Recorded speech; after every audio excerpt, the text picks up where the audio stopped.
COVID-19 huathiri watu tofauti kwa njia tofauti. Kuna wale ambao huonyesha dalili zisizo kali kama vile homa ya mapafu na wengine dalili kama kutokuwa na oksijeni tosha kwa viungo mwilini. Hata hivyo, kuna wanaopata dalili mbaya zaidi, ikiwa ni pamoja na kutoweza kupumua, mshtuko wa moyo au hata kufeli kwa viungo tofauti. The musculoskeletal system is also affected, where they get body pains, muscle pain and also fatigue. So they're sort of tired, which cannot be explained. Daktari Asma Awath, ambaye ni mtaalamu wa kimataifa wa afya ya umma, anafafanua upungufu wa oksijeni unaosababishwa na uharibifu unaotokana na virusi kwenye mapafu na jinsi hali hiyo inavyoenea kwa viungo vingine.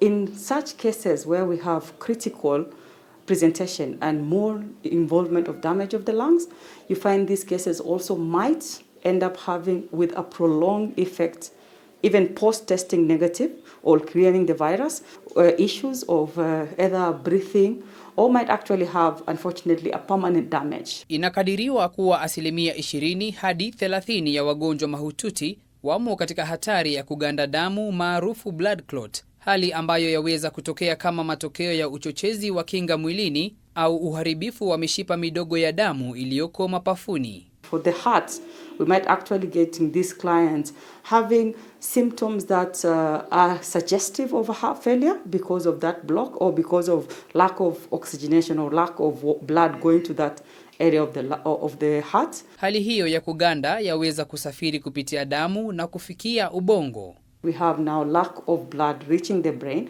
and those areas that are affected or directly affected by that lack of oxygen or lack of blood reaching them will sort of die off, and we can have cognitive failure whereby you lose some functions that you normally do them as a normal thing. Like we've got people who have a lack of smell being there for a long time.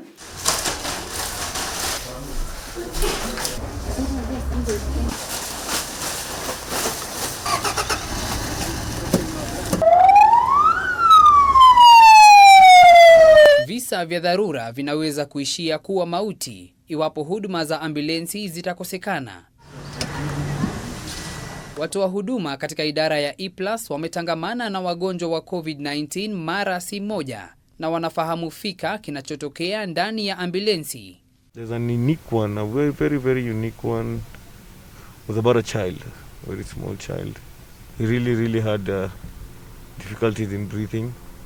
He had come into contact with somebody, and luckily we got the patient, we saved the patient, and the patient got to the facility that we were taking to. Janga hili la corona kwa upande mwingine limepelekea uboreshaji wa huduma zinazotolewa na idara ya ambulensi. This is the chamber, it's the isolation chamber. So when you get a COVID patient, you have to put the patient inside the chamber to isolate the patient from you and reduce on the exposure. This is the ventilator for patients who are intubated. These patients who need for ICU care, we have to intubate and get them on ventilator. And also we have the monitors. We have the oxygen. For the chamber, we usually this is what we use to ventilate the patient inside the chamber, because this patient needs to breathe inside there. Walakini baada ya kufika hospitalini, wagonjwa hukumbwa na tatizo la bei, hasa wanaohitaji kulazwa ili kufanyiwa uchunguzi wa karibu na madaktari.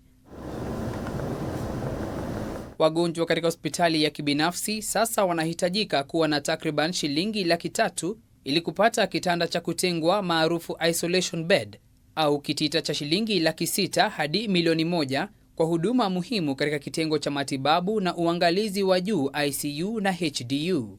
If you are in critical stage, or you have moderate or severe COVID-19 infection, whereby you need to end up in HDU or ICU, this might cost a lot of money because of the need of oxygen, the need of the drug regime itself, all these things.